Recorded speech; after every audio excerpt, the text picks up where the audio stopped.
दोस्तों कक्षा 10वीं विज्ञान का एक बहुत ही महत्वपूर्ण टॉपिक है क्लोर क्षार अभिक्रिया। बहुत ही महत्वपूर्ण टॉपिक है, बहुत ही महत्वपूर्ण प्रश्न है कि क्लोर क्षार अभिक्रिया किसे कहते हैं या फिर साधारण नमक से सोडियम हाइड्रोक्साइड कैसे बनाया जाता है साधारण नमक से।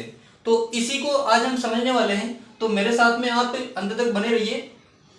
इसका उत्तर कुछ इस प्रकार से लिखना है कि जैसे नमक और जल के विलयन में, नमक और जल के विलयन में यानी कि पानी में नमक डाल के उस विलयन में विद्युत धारा अगर प्रवाहित की जाए तो विद्युत धारा प्रवाहित करने पर सोडियम हाइड्रोक्साइड यानी कि क्षार क्लोरीन गैस और हाइड्रोजन गैस बनती है। यानी कि सीधी सी बात यह है कि नमक और जल के विलयन में जब विद्युत धारा प्रवाहित करते हैं तो एक तो सोडियम हाइड्रोक्साइड बनता है जो एक प्रकार का क्षार होता है और साथ में क्लोरीन गैस बनती है और हाइड्रोजन गैस भी बनती है। अब आगे देखते हैं कि इस अभिक्रिया में क्लोरीन गैस है ना, इस अभिक्रिया में क्लोरीन गैस और सोडियम हाइड्रोक्साइड यानी कि एक प्रकार का जो क्षार होता है क्लोरीन और क्षार के बनने के कारण इसे क्लोर क्षार अभिक्रिया कहते हैं। तो इस अभिक्रिया को क्लोर क्षार अभिक्रिया क्यों कहते हैं? क्योंकि इसमें क्लोरीन बनती है और क्षार बनता है। क्षार कौन सा?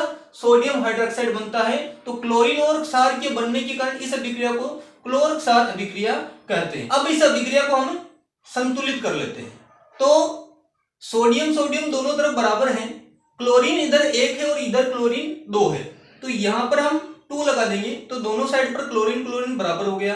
अब यहां पर सोडियम 2 है तो यहां पर भी हमें 2 लगाना पड़ेगा। तो 2 सोडियम दोनों तरफ हो गए हैं। उसके बाद में ये पहले का लगा हुआ है, जैसे इसको हटा लेते हैं। अब इसके बाद में देखते हैं कि जैसे यहां पर 2 हाइड्रोजन है और यहां पर भी 2 हाइड्रोजन है, यहां तक ठीक है। ऑक्सीजन यहां पर 2 हो रहे हैं तो इसलिए हमें यहां पर 2 लगाना पड़ेगा ऑक्सीजन के सामने, यानी कि जल के अणु के सामने 2 लगाना पड़ेगा। तो 2 ऑक्सीजन हो गए, लेकिन अब क्या हो गया? हाइड्रोजन 4 हो गए, इसलिए हमें यहां पर 2 लगाना पड़ेगा। तो 2 दूनी 4। तो इस प्रकार से क्या हो गया? ये समीकरण संतुलित हो गई। अब इसका हम चित्र देखेंगे, चित्र किस प्रकार से बनेगा। अब हम क्लोर क्षार अभिक्रिया का चित्र समझ लेते हैं। इसके लिए हमें एक प्रकार का एक बर्तन लेना होगा जिसमें हमें नमक का घोल लेना है। उसके बाद में उसमें 2 इलेक्ट्रोड लगाने हैं, जिसके एक सिरे को बैटरी के प्लस वाले सिरे से यानी कि एनोड से और एक को माइनस वाले सिरे से यानी कि कैथोड से हमें जोड़ना होगा। उसके बाद में जब हम इसमें विद्युत धारा प्रवाहित करते हैं तो क्या अभिक्रिया होती है वो देख लेते हैं। दोस्तों घोल में हम H2O और NaCl मिलाते हैं तो ये दोनों टूटकर आयनों में बदल जाते हैं। तो H2O H+ और OH- में कन्वर्ट हो जाता है और NaCl Na+ और Cl- में कन्वर्ट हो जाता है। अब आगे क्या होता है कि इसमें जो प्लस वाले आयन होते हैं वो माइनस वाले सिरे की तरफ जाएंगे और जो माइनस वाले आयन है वो प्लस वाले सिरे की तरफ जाएंगे। यानी कि माइनस वाले आयन कौन से? OH- और Cl- है, तो ये इधर एनोड की तरफ आएंगे और प्लस वाले H+ और Na+ ये माइनस वाले सिरे की तरफ जाएंगे।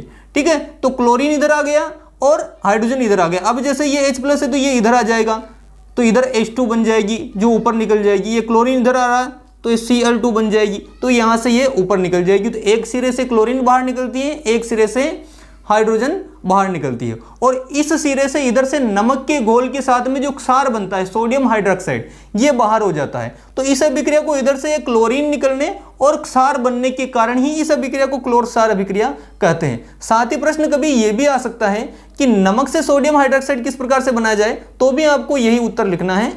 तो दोस्तों कैसा लगा आपको ये वीडियो को लाइक करें और चैनल को सब्सक्राइब अवश्य करें। धन्यवाद।